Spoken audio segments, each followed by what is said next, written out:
Here we are on location in Honolulu. Honolulu.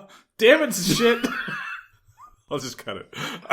Here we are on location, Honolulu. How do you say Honolulu? What is it? Honolulu? Honolulu. Here we are, location, Honolulu, Hawaii. It is a beautiful...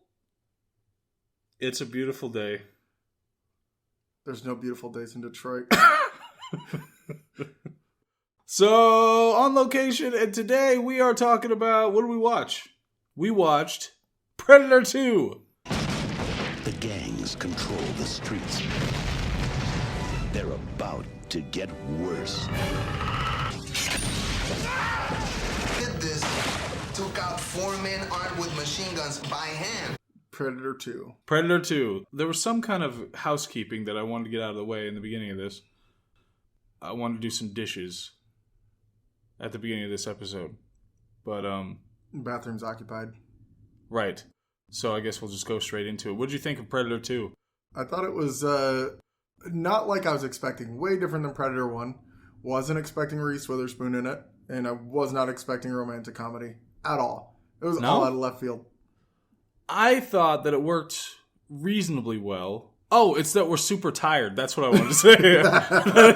It's really late and we're really, really tired because we were like really busy during the day and stuff. Mountain climbing. We were mountain climbing, yeah. So we're all horribly fatigued. But there's no mountains in Detroit, so we had to build one. So we built it and then climbed it. So we got to see if we could still do this under these circumstances. And we will find out because I'm pretty sure you did not describe Predator 2. Yeah, I did. Reese Witherspoon?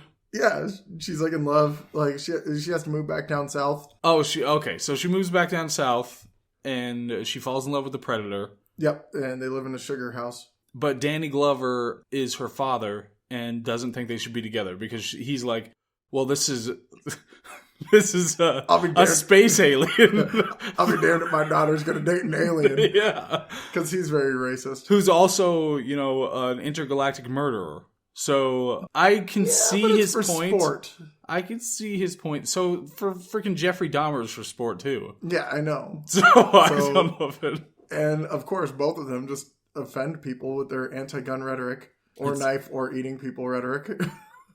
Yeah. So Danny Glover is just like. I think I'm on his side. I'm on his side in this movie, and I think he had a pretty well-rounded character. Because he had good character qualities.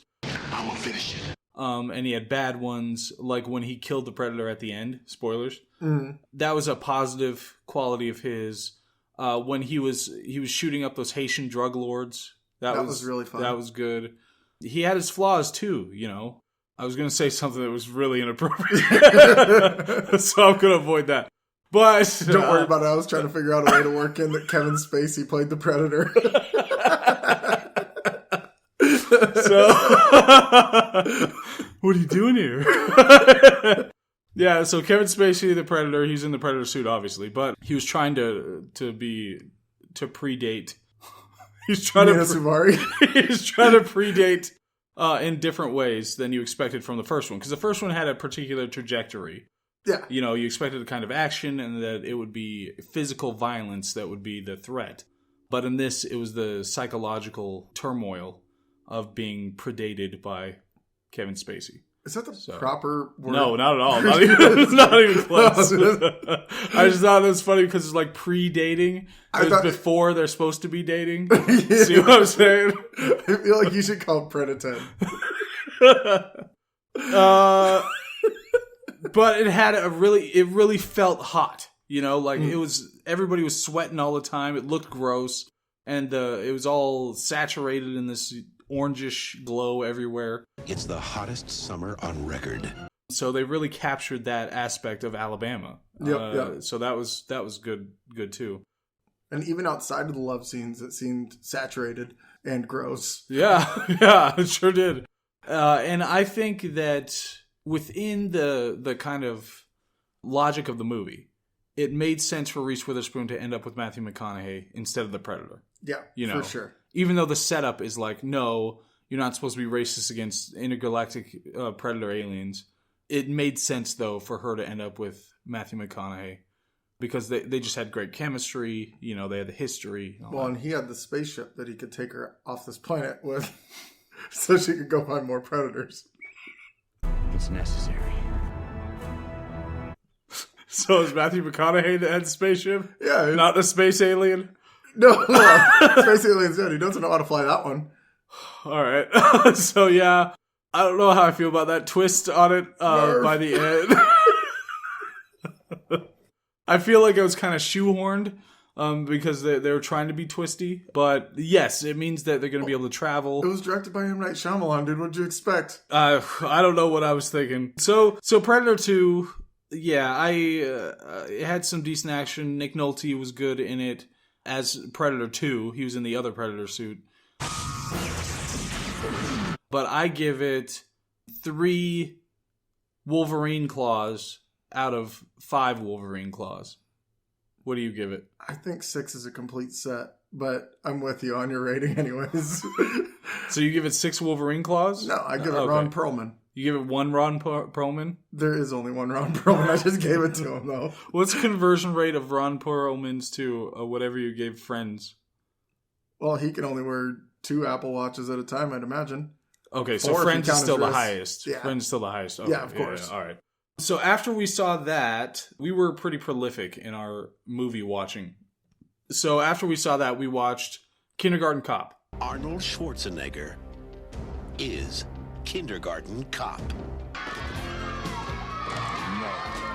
He's an undercover detective. Mm-hmm. And this is something we grew up with, this movie. Yeah. So it was kind of amazing to get reintroduced to this world. And it has Arnold Schwarzenegger, has Elijah Wood, it has Sharon Stone. Yeah, Elijah Wood plays his partner. And does a good job. Yeah. I'm surprised.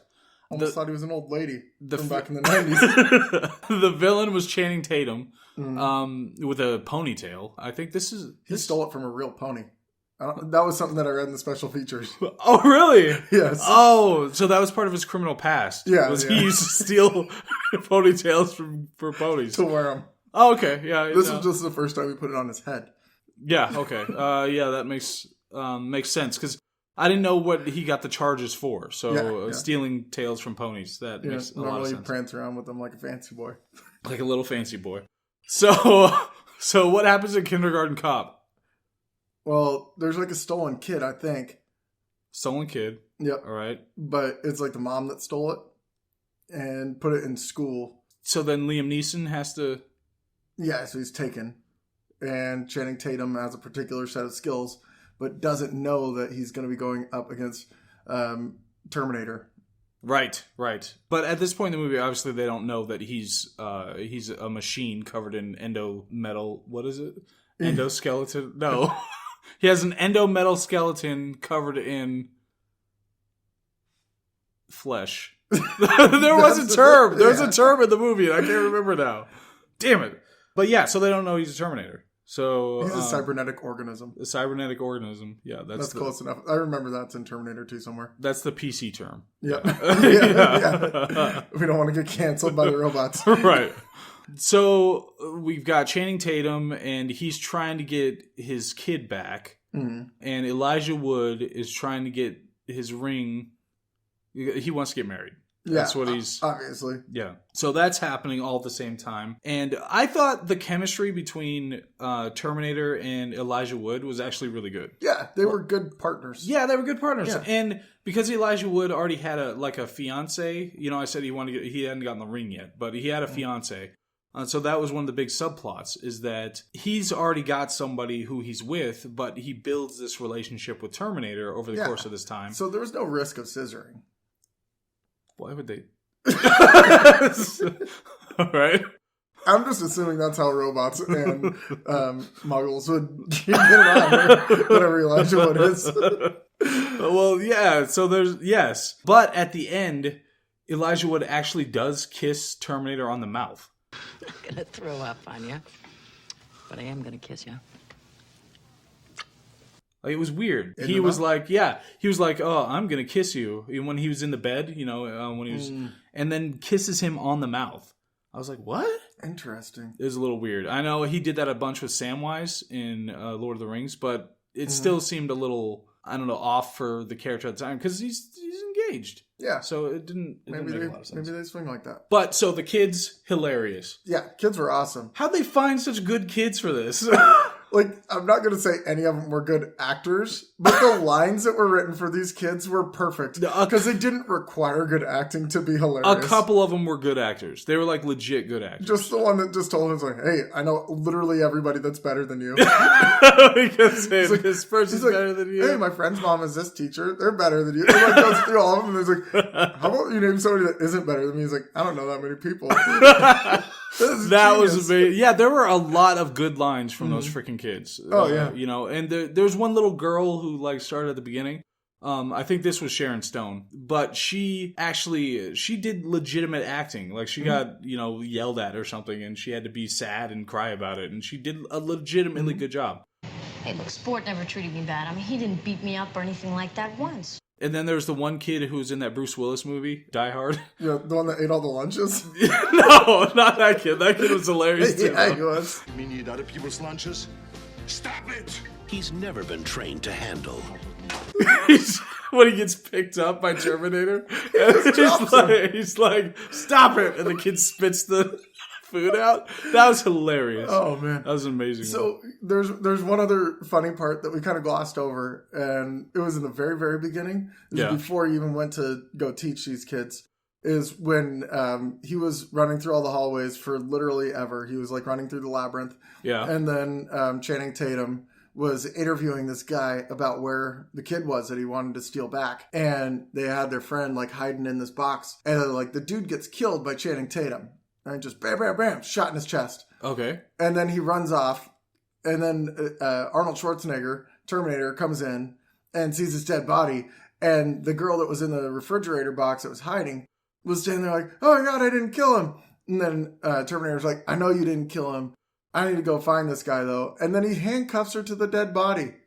To the dead body? Yeah, he just straight up cuffs her. Then he runs after the dude, like so she can't get away because he knows that she can't drag him. I don't think that's proper procedure. No, even for Terminators. No. That's against the handbook. You can't do that. He should have just killed her too, and then it would have been fine. That they could have just laid there together, and then he would have known that she would have still been there.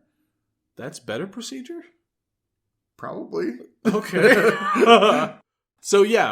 She wouldn't be scarred for life, if that's the case.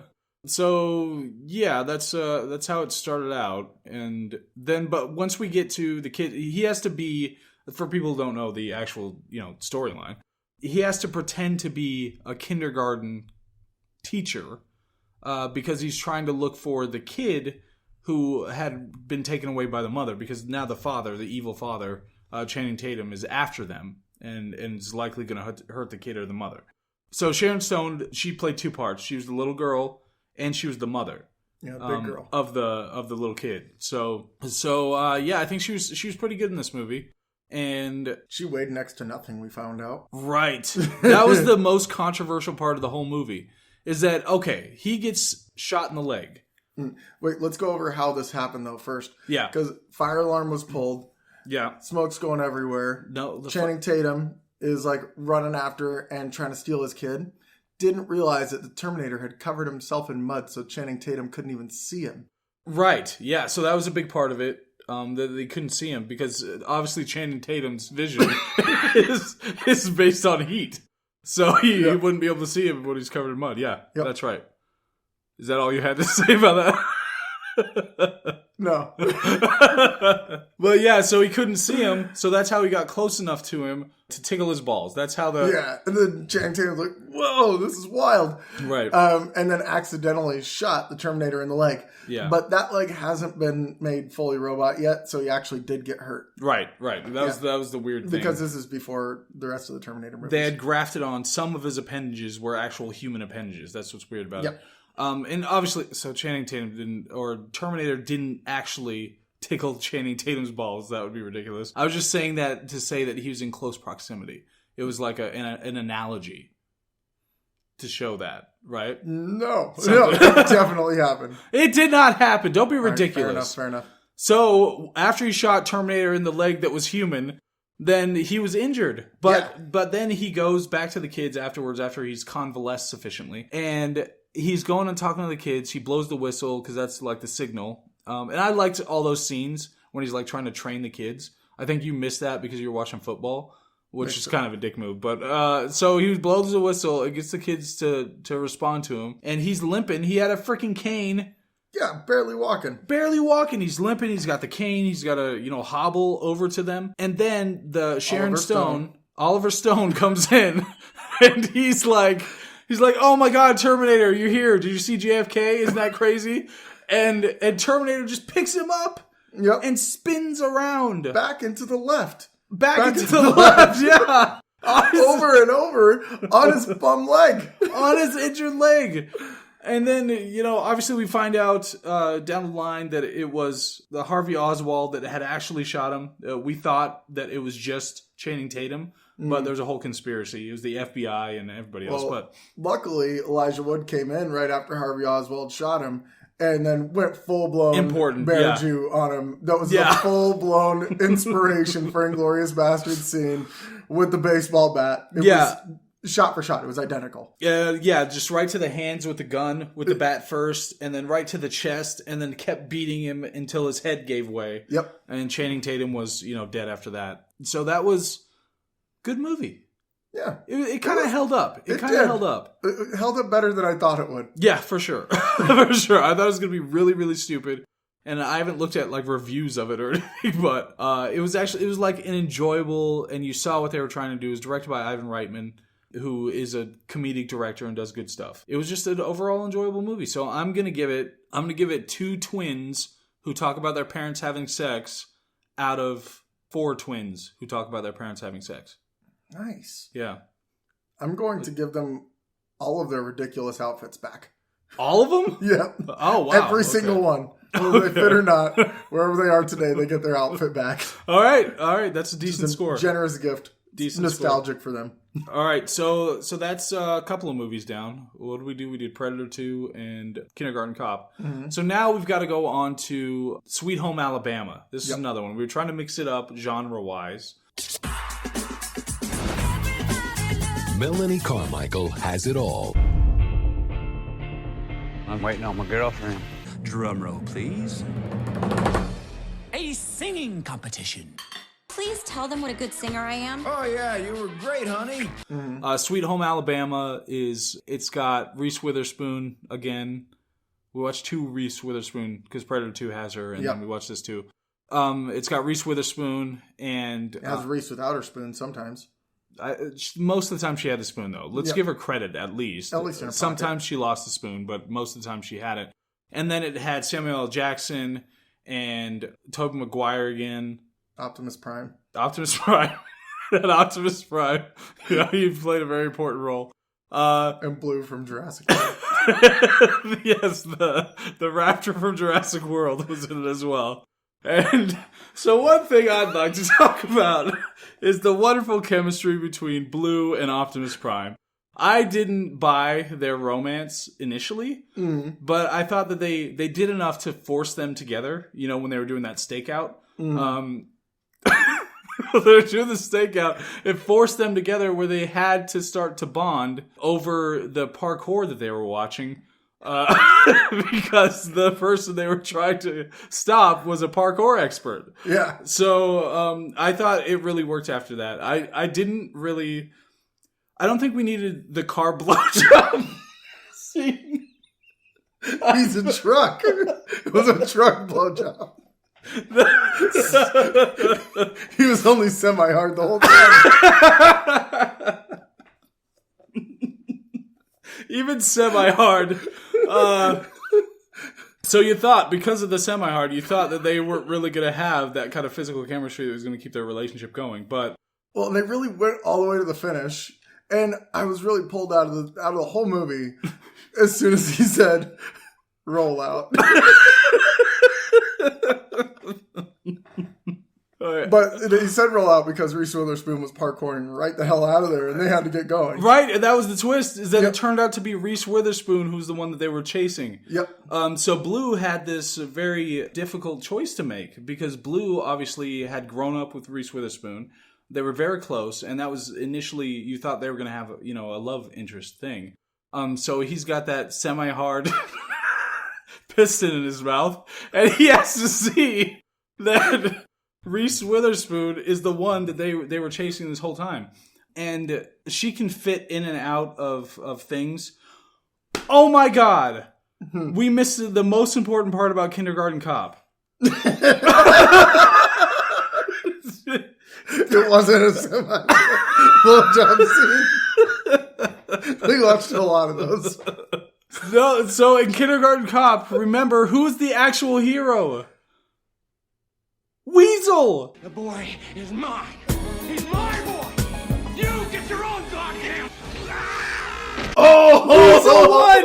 Weasel he came out of the kid's jacket, remember? Yeah! Channing Tatum? Yep. Brilliant. Amazing. I didn't see it. Was it out of his jacket or was it out of his chest? Like a xenomorph.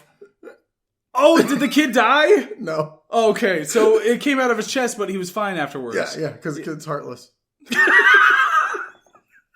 like the freaking... Oh, what's that game that has the Heartless in it? Kingdom Hearts. Kingdom Hearts, yeah. Okay, so he's a Kingdom Hearts kid. Haley Joel Sora. Osment. Yeah. But yeah, so Weasel wins the day. Yeah, of course. That's the most important thing we need to establish about Kindergarten Cop. It was a young Weasel, so he looked like a ferret, but it was definitely still Weasel. You could tell it was definitely from his accent. It was definitely a young Weasel. Yeah, he had the French accent and everything. So there was no question that it was Weasel. But back to Sweet Home Alabama. So when Blue was blowing Optimus Prime and they see Reese Witherspoon... So then that's when they have to go on the chase. And obviously Optimus Prime is a freaking truck. It's just getting blown by Blue. Why do you have to make it difficult? Women can get blowjobs too. All right. Yeah, so he puts the wig on and he goes after Reese Witherspoon. But he's a giant truck, so he can't really fit into the places, but Blue can. So he goes up and down and moves through the things and all that stuff. And he catches up to Reese Witherspoon. They have a beautiful moment. It's like The Notebook, and he's like, "Oh, what do you want?" And she's like, "I don't know. What do you want?" And they're back and forth like that. Eventually, she admits that she just wants crack, like she's a crack dealer. So she admits that she just wants that, and so Blue gives it to her. It's a legitimate character flaw. That's what I thought was really good about it. Is that a lot of times they just have these kind of minor flaws. They don't really have an impact on the rest of the story, or the actual character. So in this case, it actually does, which is a good choice. It's a good choice for that character. So what happens after that scene? I can't remember.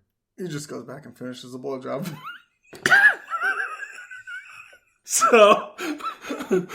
So Optimus Prime rubbing himself against the building. Yeah, so he's no longer semi-hard. He's made it to complete hard. And yeah, they finished that. So they have their tender moment. And, it's very tastefully done, obviously. And they go back, but they have to really brainstorm about what to do now. Because they don't want to send Reese Witherspoon to jail. They don't want her to be around all these drug dealers who would endanger her. Yeah, so they have to send her back to her family. In Alabama. Right. Wait, she was already in Alabama. It's another part of Alabama. Yeah. So, look at you, all fancy. Look at you. You have a baby. In a bar. So she goes to another part in Alabama. Birmingham, where she runs into Matthew McConaughey. And Matthew McConaughey is her brother, but they're love interests. And they get married and have children who turns out to be Isaiah Woods. Isaiah Woods. Yeah. Wait, what's his name? Who's Frodo? Who's the Hobbit? Channing Woods? Ezekiel. Ezekiel? It's not Ezekiel. What's Elijah. His name? Elijah, yeah, okay. All right, so yeah, it turns out to be Elijah Woods. Who goes on to, be the partner of Terminator. Well, and that's how you explain the feet. When he's going to Mordor. Because of the inbreeding? Yeah. The inbreeding created the feet? Yeah. So who was Samwise's parents? Same. All right. That's why they're like brothers through the whole movie. Oh, makes sense. Okay. Then Sweet Home Alabama. It's a rom-com. There's not a whole lot of complexity to it. But Optimus Prime and Blue, they get out of there just fine. They do their job, but they don't screw over their friend. And Matthew McConaughey and Reese Witherspoon end up together. And then, God, I want Optimus Prime to run over somebody. But I avoided it when I initially talked about Reese Witherspoon because I thought I was going to lose it if I said something like that. But overall, decent movie. It was fine. It was fine. Yeah, probably. We watched all of 3 minutes of it, maybe, and we weren't really paying attention. So, so I give it I don't know, 3.5 incest porns, but step incest, incest porns out of 6. So it's step reviewer, help me, I'm stuck. Yeah. That's what it's saying to you. That's what it's saying to me. So it calls out. What do you get? What's your score? I give it a light switch. Give it a light switch? It's just one light switch? No, it's one of the double ones. Double light switch. With a dimmer on the side. With the dimmer. All right. So there's a lot you can do with it. Yeah. All right, I think that's fair. Oh, we only need 4 minutes. Sweet. So the next one that we can talk about that we watched all the way through was Short Circuit. Short Circuit. Number 5 is Alive. Nice software. It was Short Circuit. So Short Circuit 2, that's where Johnny Five, also known as Johnny Mnemonic.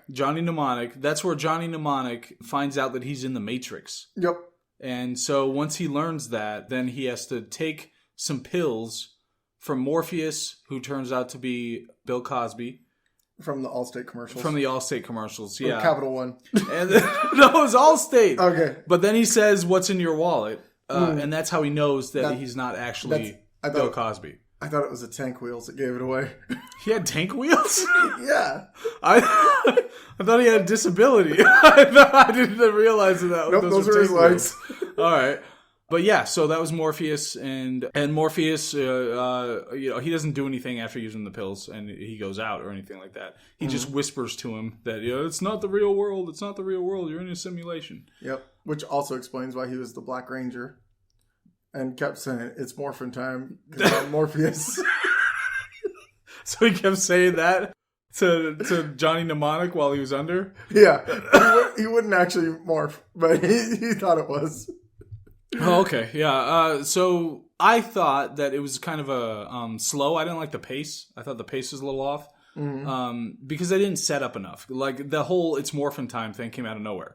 So you have to set that up. You have to set up why it's important that they get to morph. I think they were just trying to go for any sort of pop culture thing that they could draw into their movie to get people interested in it. Yeah. And it's because obviously everybody loved yeah, that's peak culture is Pokemon. Yeah, so it makes sense for them to use the "it's morphin' time" from Pokemon. Yep. And then when they introduced Starscream, I thought it was a little. I know that's from Pokemon. It was lopsided for sure. It was lopsided, yeah, because his wing was messed up, so he couldn't fly straight. So there was that through line between Morpheus, who had a disability, and Starscream, who had the injured wing. But yeah, I think it was a little too much to carpet bomb the whole city.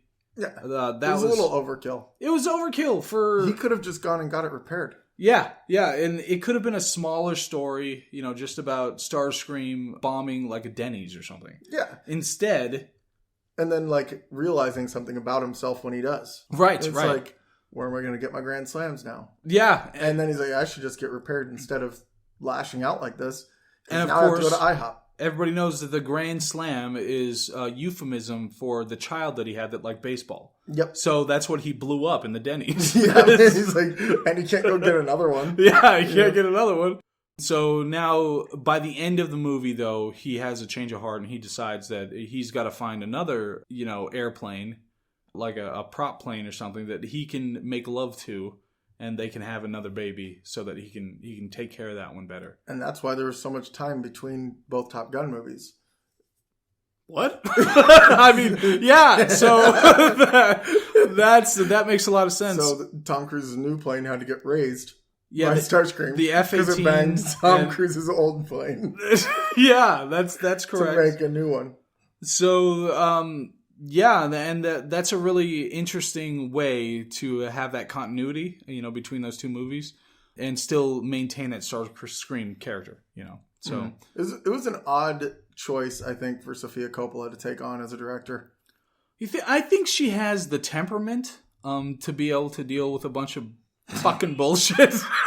So I think she can do it. She's patient, so yeah, I think it might have been a good choice.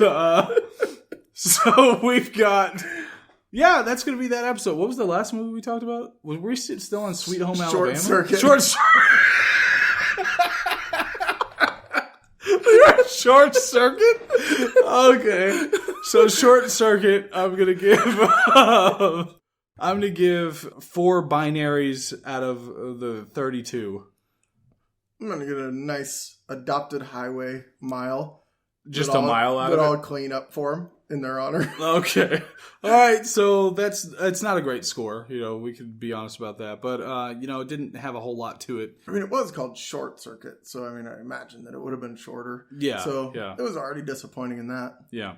Okay. So that was that one. That's that episode. Do you want to say bye to the people? Uh-huh. Okay. So, bye. Thank you.